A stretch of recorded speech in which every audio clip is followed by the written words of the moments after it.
Hello, welcome back. ഇന്നത്തെ ഒരു Sunday വ്ളോഗാണ് കേട്ടോ, ഒരു നോർമൽ ഡേ.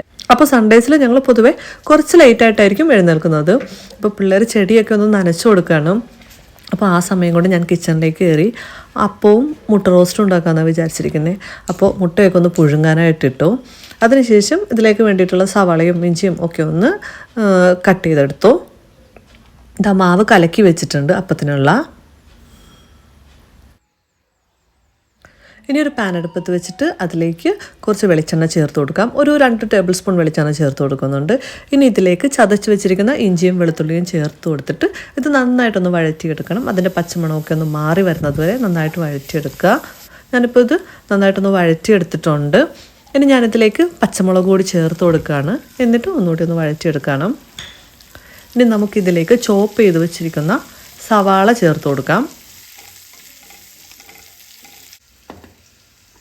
അപ്പോൾ ഞാൻ ഇത് വെച്ചിട്ടാണ് കേട്ടോ സവാള ഞാൻ ചോപ്പ് ചെയ്തെടുക്കുന്നത്. ഭയങ്കര ജസ്റ്റ് ഒന്ന് ക്രഷ് ചെയ്തെടുക്കുന്ന പോലെ നല്ല സുഖമാണ് കേട്ടോ. നല്ല കുനുകുനാന്ന് കിട്ടും, നമുക്ക് കണ്ണിൽ നിന്നൊന്നും വെള്ളമൊന്നും വരത്തില്ല. അപ്പോൾ നമുക്ക് സവാള ചേർത്ത് കൊടുത്തിട്ട് നന്നായി വഴറ്റിയെടുക്കണം. ഇനി ഇത് സവാളയുടെ ആ കളറൊക്കെ ഒന്ന് മാറുന്നത് വരെ വഴറ്റിയെടുക്കണം.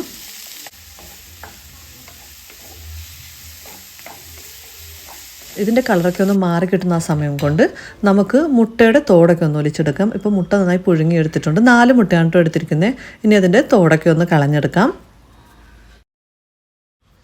എന്നിട്ട് ഇനി ഇതൊന്ന് 2ആയിട്ട് കട്ട് ചെയ്തെടുക്കുന്നുണ്ട്. ഇത് കട്ട് ചെയ്താതെ മുഴുവനായിട്ടുണ്ടെങ്കിൽ ഇടാം. പക്ഷേ കട്ട് ചെയ്യുമ്പോഴേക്കും ഉള്ളിലേക്കൊക്കെ ആ കറിയുടെ മസാലയൊക്കെ പിടിച്ചിട്ട് ആ മഞ്ഞക്കരുവിലൊക്കെ ആ മസാല ആയി കഴിഞ്ഞ് കഴിഞ്ഞാൽ നമുക്ക് കഴിക്കാൻ നല്ല ടേസ്റ്റിയാണ്. അല്ലാതെ വരഞ്ഞു കൊടുക്കുന്നവരും ഉണ്ട് കേട്ടോ. അങ്ങനെ ചെയ്യണമെങ്കിൽ അങ്ങനെയും ചെയ്യാം. അപ്പോൾ ഞാൻ ഈ മുട്ടയൊക്കെ ഒന്ന് 2ആയി കട്ട് ചെയ്തെടുത്തിട്ടുണ്ട്. ഇപ്പോൾ നമ്മുടെ സവാളയുടെ കളറൊക്കെ നന്നായി മാറി വന്നിട്ടുണ്ട്, നന്നായി വഴറ്റിയെടുത്തിട്ടുണ്ട്. ഇനി നമുക്കിതിലേക്ക് വേണ്ടിയിട്ടുള്ള പൊടികളൊക്കെ ഒന്ന് ചേർത്ത് കൊടുക്കാം. ഇതിലേക്ക് ഞാൻ 1 ടീസ്പൂൺ ഉപ്പുപൊടി ചേർത്ത് കൊടുക്കുന്നുണ്ട്. ആവശ്യത്തിനുള്ള ഉപ്പുപൊടി ചേർത്ത് കൊടുക്കാം. ഇനി ഞാനിതിലേക്ക് കാശ്മീരി ചില്ലി പൗഡറാണ് ചേർത്ത് കൊടുക്കുന്നത്. 1.5 ടീസ്പൂൺ കാശ്മീരി ചില്ലി പൗഡർ ചേർത്ത് കൊടുക്കുന്നുണ്ട്. ഇനി ഇതിലേക്ക് ഒരു 1/2 ടീസ്പൂൺ മഞ്ഞൾപ്പൊടി ചേർത്ത് കൊടുക്കാം. ഇനി ഇതിലേക്ക് മല്ലിപ്പൊടി ചേർത്ത് കൊടുക്കാം. ഒരു 2-3 ടീസ്പൂൺ മല്ലിപ്പൊടി ചേർത്ത് കൊടുക്കാം. അതിനോടൊപ്പം തന്നെ ഗരം മസാലപ്പൊടി കൂടി ചേർത്ത് കൊടുക്കണം. ഒരു 1/4 ടീസ്പൂൺ ഗരം മസാലപ്പൊടി കൂടി ചേർത്ത് കൊടുക്കാം.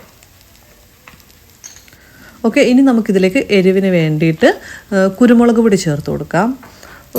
ഒരു ടീസ്പൂൺ കുരുമുളക് പൊടി ചേർത്ത് കൊടുക്കാം കേട്ടോ. 1 അല്ലെങ്കിൽ 1/2 ടീസ്പൂണോ എരിവിന് ആവശ്യത്തിനനുസരിച്ച് ചേർത്ത് കൊടുക്കാം.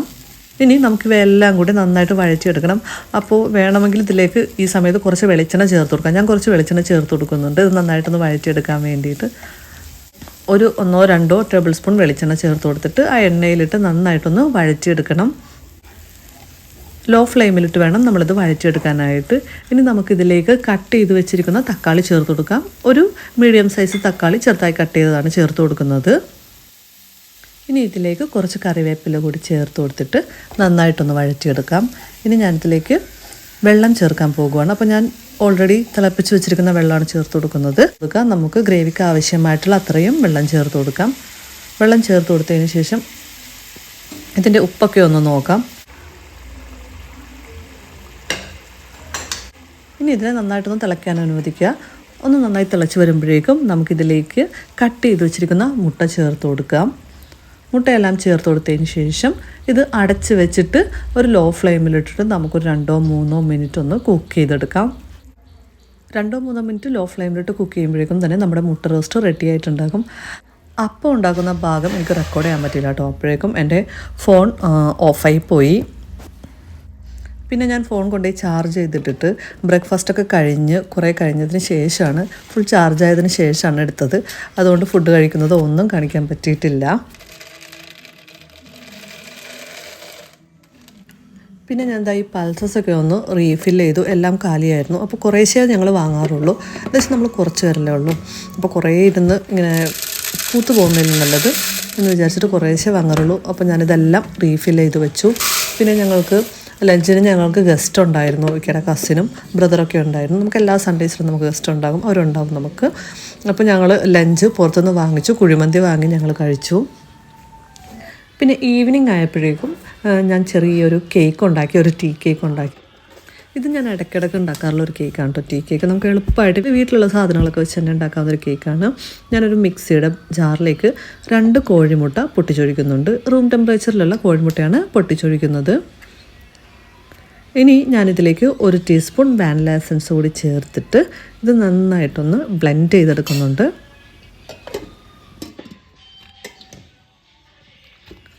ഇനി ഞാനിതിലേക്ക് 1/4 കപ്പ് ഓയിൽ ചേർക്കുന്നുണ്ട്. ഞാനിവിടെ സൺഫ്ലവർ ഓയിലാണ് ചേർക്കുന്നത്. ഓയിൽ കൂടി ചേർത്തിട്ട് ഒന്നുകൂടി ഒന്ന് ബ്ലെൻഡ് ചെയ്തെടുക്കാം. അപ്പോൾ ഇതെല്ലാം ഒരുമിച്ച് ചേർത്തിട്ട് ബ്ലെൻഡ് ചെയ്യണമെങ്കിൽ അങ്ങനെയും ചെയ്യാം. ഞാനിപ്പോൾ ജസ്റ്റ് ഇങ്ങനെ കുറേശ്ശെയായിട്ട് ബ്ലെൻഡ് ചെയ്തെടുത്തേ ഉള്ളൂ. ഇപ്പോൾ ദാ ഓയിൽ ചേർത്ത് ബ്ലെൻഡ് ചെയ്തെടുത്തിട്ടുണ്ട്. ഇനി നമുക്കിതിലേക്ക് പഞ്ചസാര ചേർക്കാം. പൊടിച്ച പഞ്ചസാരയാണ് ചേർക്കുന്നത്. 1 കപ്പ് പൊടിച്ച പഞ്ചസാര ചേർത്ത് കൊടുക്കാം. 1/4 കപ്പ് പഞ്ചസാര എടുത്ത് പൊടിച്ച് കഴിഞ്ഞാൽ നമുക്ക് 1 കപ്പ് പൊടിച്ച പഞ്ചസാര കിട്ടും. ഇത് ചേർത്ത് കൊടുത്തിട്ടുണ്ട്. ഇനി നമുക്ക് ഒന്നുകൂടി ബ്ലെൻഡ് ചെയ്തെടുക്കണം. ഇനിയിപ്പോൾ നമ്മൾ ഈ ബ്ലെൻഡ് ചെയ്തെടുത്ത മിക്സ് ഒരു ബൗളിലേക്ക് മാറ്റാം. ഇപ്പോൾ ഞാൻ അവയെല്ലാം ഒരു ബൗളിലേക്ക് മാറ്റിയിട്ടുണ്ട്. ഇനി നമുക്കിതിലേക്ക് മൈദ ചേർത്ത് കൊടുക്കാം. 1 കപ്പ് മൈദയാണ് ചേർത്ത് കൊടുക്കുന്നത്. ഇതിനോടൊപ്പം തന്നെ 1 ടീസ്പൂൺ ബേക്കിംഗ് പൗഡറും 1/2 ടീസ്പൂൺ ബേക്കിംഗ് സോഡയും 1/4 ടീസ്പൂൺ ഉപ്പും ഇത്രയും ചേർത്ത് കൊടുത്തിട്ട് ഇവയെല്ലാം കൂടി നന്നായിട്ടൊന്ന് മിക്സ് ചെയ്തെടുക്കണം. അപ്പോൾ ഇതിൻ്റെ കൂട്ടത്തിൽ നമുക്ക് 1/2 കപ്പ് പാല് കൂടി വേണം. റൂം ടെമ്പറേച്ചറിലുള്ള പാലാണ് വേണ്ടത്. അപ്പോൾ ഈ പാല് കുറേശ്ശെ ചേർത്ത് കൊടുത്തിട്ട് നമുക്കിവ മിക്സ് ചെയ്തെടുക്കാം. പതുക്കെ ഇവയെല്ലാം കൂടി ഒന്ന് മിക്സ് ചെയ്തെടുക്കണം. ഞാനിപ്പോൾ ഇടയ്ക്കിടയ്ക്കായിട്ട് കുറേശ്ശെ പാല് വീതം ചേർത്ത് കൊടുത്തിട്ട് 1/2 കപ്പ് പാല് മുഴുവനും ചേർത്ത് കൊടുത്തിട്ട് ഇത് മിക്സ് ചെയ്തെടുക്കുകയാണ്. ഇവയെല്ലാം നന്നായി മിക്സ് ചെയ്തെടുത്തതിന് ശേഷം ഞാനിതിലേക്ക് 1 ടീസ്പൂൺ നെയ്യ് കൂടി ചേർത്ത് കൊടുക്കുന്നുണ്ട്. നല്ല നെയ്യ്. അത് ആ ഒരു നല്ലൊരു ഫ്ലേവർ കിട്ടാൻ വേണ്ടിയിട്ട് ചേർക്കുകയാണ്. കംപ്ലീറ്റ്ലി ഓപ്ഷണലാണ്. വേണമെങ്കിൽ മാത്രം ചേർത്താൽ മതി. ഇവയെല്ലാം കൂടി നന്നായിട്ടൊന്ന് മിക്സ് ചെയ്തെടുത്തിട്ടുണ്ട്. അപ്പോൾ അത്രയേ ഉള്ളൂ, നമ്മുടെ മിക്സിങ് കഴിഞ്ഞു. ഇനി നമുക്കിതൊന്ന് ഒരു ബേക്കിംഗ് ട്രേയിലേക്ക് മാറ്റാം. ഇത് നോർമലി ഒരു 7 ഇഞ്ചിൻ്റെ ബേക്കിംഗ് ട്രേയിൽ വെക്കേണ്ട ആവശ്യമുള്ളൂ. ഞാനിപ്പോൾ ആ ഒരു ട്രേ എടുക്കാൻ മടിയായിട്ട് ഞാൻ എൻ്റെ കയ്യിലിപ്പോൾ അടുത്തിരുന്നിരുന്ന ഒരു കുറച്ചുകൂടി പരന്ന ഒരു ട്രേ ആണ് എടുത്തിരിക്കുന്നത്. അത് നമുക്ക് ഇഷ്ടം പോലെ എടുക്കാം. ഓക്കെ, ഞാനിതിലേക്ക് ഈ ബാറ്റർ ഒഴിച്ചു കൊടുക്കുകയാണ്. ഇനി ഇതൊന്ന് തട്ടിക്കൊടുക്കാം. ഇതിൻ്റെ ആ ഒരു എയർ ബബിൾസൊക്കെ ഒന്ന് റിലീസ് ചെയ്യാൻ വേണ്ടിയിട്ടാണ്. ഇനി ഞാനിതൊന്ന് ബേക്ക് ചെയ്തെടുക്കാൻ പോവുകയാണ്. ഇത് നമുക്കൊരു 180 ഡിഗ്രി സെൽഷ്യസിൽ പ്രീ ഹീറ്റ് ചെയ്ത അവനിൽ വെച്ചിട്ട് ഒരു 25 to 30 മിനിറ്റ്സ്, ഞാനിവിടെ ഒരു 25 മിനിറ്റ്സേ വെച്ചുള്ളൂ, ബേക്ക് ചെയ്തെടുക്കാം.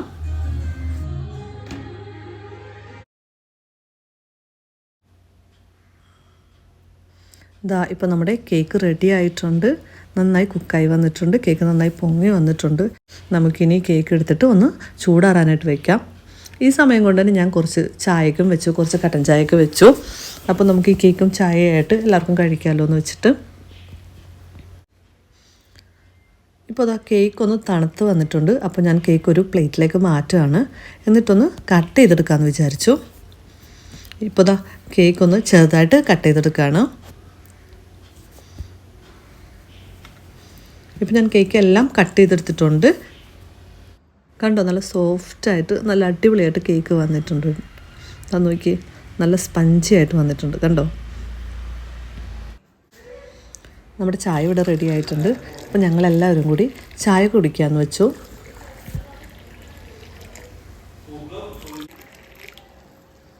ഇന്നിപ്പോൾ പുറത്ത് സിറ്റ് ഔട്ടിലിരുന്നിട്ട് ചായ കുടിക്കാമെന്ന് വിചാരിച്ചു. കാര്യം പിള്ളേരൊക്കെ അവിടെ നിന്ന് കളിക്കുമായിരുന്നു. അപ്പോൾ പിന്നെ അതിൻ്റെ ഇടയ്ക്ക് വിളിച്ചപ്പോഴേക്കും അവർക്ക് വരാൻ മടി. അപ്പോൾ പിന്നെ ഞാൻ അവിടെ കൊണ്ടുപോയി വെച്ചു, എല്ലാവരെയും അങ്ങോട്ട് വിളിച്ചു. അപ്പോൾ അവർക്ക് കളിയുടെ ഇടയ്ക്ക് വന്ന് ചായ കുടിക്കുകയും ചെയ്യാം.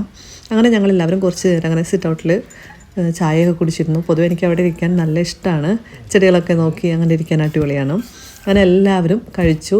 കേക്ക് എല്ലാവർക്കും ഇഷ്ടമായി. പെട്ടെന്ന് കാലിയായി കേക്ക്. അത്രയേ ഉള്ളൂ. ഭയങ്കര സിമ്പിളായിട്ടുള്ള ഒരു സൺഡേ വ്ളോഗാണിത്. അപ്പോൾ എല്ലാവർക്കും ഇഷ്ടമായെന്ന് വിചാരിക്കുന്നു. മറ്റൊരു വീഡിയോയുമായിട്ട് വീണ്ടും കാണാം. അതുവരെ bye, take care. Thank you for watching.